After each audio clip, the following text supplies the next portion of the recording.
और दिल्ली से खबर लेते हैं, जहां पर वन नेशन वन इलेक्शन को लेकर आज बैठक होनी है। शाम को 4:30 बजे दिल्ली में यह बैठक होगी।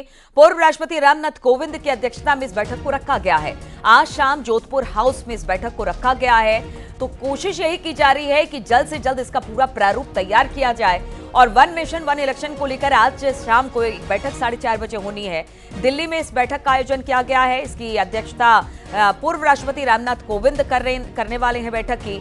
और आज शाम जोधपुर हाउस में इसकी बैठक होगी। अब देखना होगा कि बैठक में क्या सारी चीजों पर बातचीत होती है, क्योंकि बहुत समय से मांग है कि वन नेशन वन इलेक्शन हो। और इसको लेकर जिस तरह से खर्च होता है, सरकार ने एक कमेटी गठित कर दी है जिसकी अध्यक्षता पूर्व राष्ट्रपति रामनाथ कोविंद कर रहे हैं। आज 4:30 बजे इसको लेकर बैठक होनी है दिल्ली में। सारे जितने भी जो कमेटी के सदस्य हैं वो यहां पर पहुंचेंगे। इस बात पर चर्चा होगी कि किस तरह से इसको लागू किया जाए। बातचीत करने के लिए विनीत इस वक्त हमारे साथ जुड़ गए हैं। विनीत, ये बैठक काफी अहम हो जाती है। 4:30 बजे बैठक रखी गई है रामनाथ कोविंद की अध्यक्षता में। किस तरह से बैठक को आगे बढ़ाया जाएगा और क्या हम ये मान के चले कि जो प्रारूप एक तरह से बातचीत के जरिए तैयार किया जाएगा, उस पर आज काफी ज्यादा चर्चा होने वाली है। हाँ जी नीलू, निश्चित तौर पर मैं आपको बताना चाहूंगा कि आज की जो बैठक है वन नेशन वन इलेक्शन को लेकर के, यह काफी महत्वपूर्ण हो जाती है। और इसको लेकर के जो संबंधित पक्ष है सभी को इनविटेशन जो है वो भेजा जा चुका है। और शाम को 4:30 बजे बैठक जो है वो होगी। एक बड़ी बात यहाँ पर मैं आपको बताना चाहूंगा कि अगर इस बैठक के एजेंडे के बारे में अगर हम जाने तो आमतौर पर ये जो बैठक होता है यह अनौपचारिक बैठक होता है और सभी पक्षों से उनकी राय ली जाती है। इसीलिए जो जानकार है उनका साफ तौर पर कहना है कि इस बैठक में बहुत ज्यादा स्पेसिफिक एजेंडा नहीं रखा जाता, लेकिन सभी जो पक्ष हैं, सभी जो कंसर्न पक्ष है, उनसे राय मशवरा किया जाता है, उनसे पूछताछ की जाती है, उनसे चर्चा की जाती है।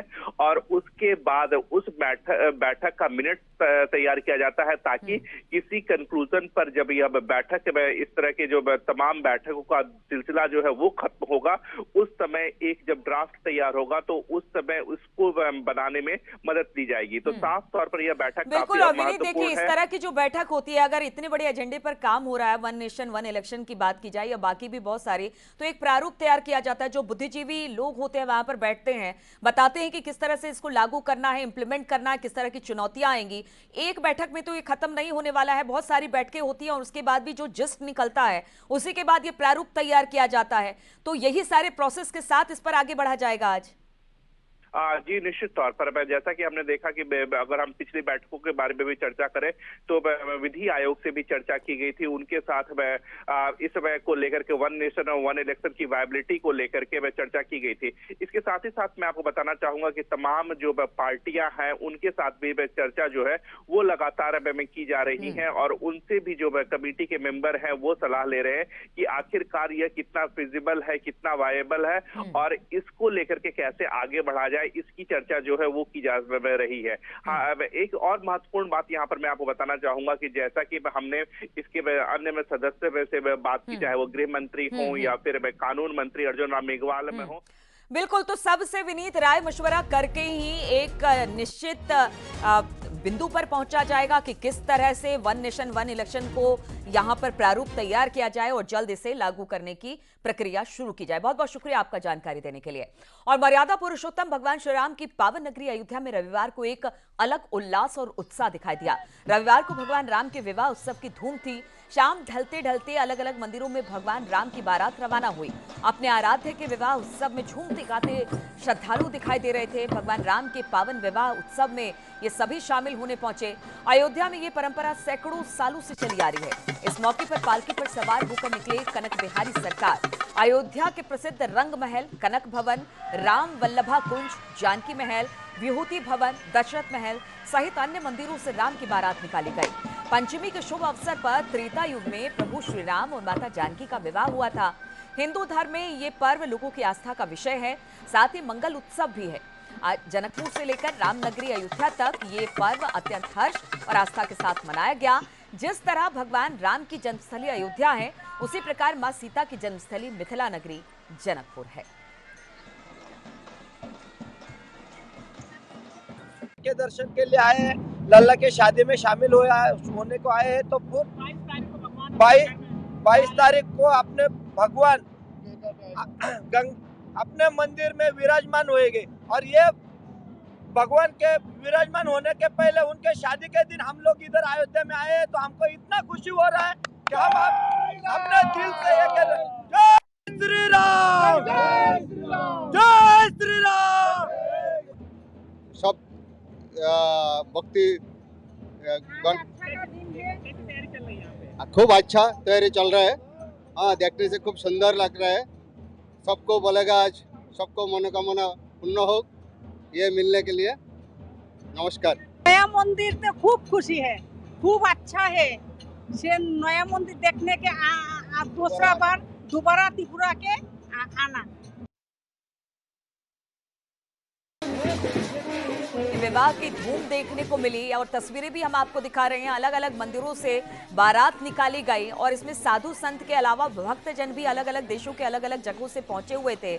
अयोध्या और जनकपुर दोनों जगह पर इसी तरह से उत्साह था। अगर अयोध्या की बात की जाए तो राम की जन्मस्थली है और जनकपुर सीता की जन्मस्थली है। बारात निकला तो किस तरह से वहां पर जो लोग थे, जो भक्त थे, उन्होंने खुशी जताई और राम की विवाह के बारात में वो लोग सब शामिल हुए। ये दो भव्य तस्वीरें हम आपको दिखा रहे हैं अयोध्या से और जनकपुर से। हम आपको बता दें कि जनकपुर से लेकर रामनगरी अयोध्या तक ये अत्यंत हर्ष का विषय था, आस्था का विषय था। जिस तरह भगवान राम की जन्मस्थली अयोध्या है, उसी प्रकार मां सीता की जन्मस्थली मिथिला नगरी है, तो उसी तरह से उत्साह दोनों जगह था। एक जगह बारात के आगमन का इंतजार हो रहा था तो दूसरी जगह बारात में लोग शामिल होकर निकले थे भगवान रामलला के। और कहते हैं ना कि जब भगवान की बारात निकलेगी तो उनके भक्त भी यहाँ पर दूर दूर से पहुंचे थे, पूरे ढोल नगाड़े के साथ आगे बढ़ते चले जा रहे थे। जगह जगह से लोग यहाँ पर पहुंचे थे और अभी तो हर्ष का विषय और है क्योंकि रामलला विराजमान हो रहे हैं 22 जनवरी को। उससे पहले भी बहुत सारी ऐसी तैयारियां हैं, लेकिन रामलला के शुभ विवाह के मुहूर्त पर अयोध्या और जनकपुर दोनों जगह पर इसी तरह का खुशनुमा माहौल रहा। और प्रधानमंत्री मोदी ने एक बार फिर से काशी के से 2024 की चुनावी शंखनाद कर दिया है। इस बार प्रधानमंत्री मोदी ने न सिर्फ विकास योजनाओं की सौगात दी बल्कि विकसित भारत संकल्प की शपथ भी दिलाई। साथ ही प्रधानमंत्री मोदी ने उत्तर से दक्षिण तक चुनावी अभियान का एक रोड मैप भी तैयार कर दिया है। मैं राजनीति में नहीं था, तब भी जब यहां आता था, कई बार आया, लेकिन लग रहा था कि हाँ कुछ करना चाहिए, होना चाहिए। लेकिन पता नहीं, शायद भोले बाबा ने तय किया होगा, बेटे बातें बहुत करते हो, आओ इधर करके दिखाओ। हर हर महादेव,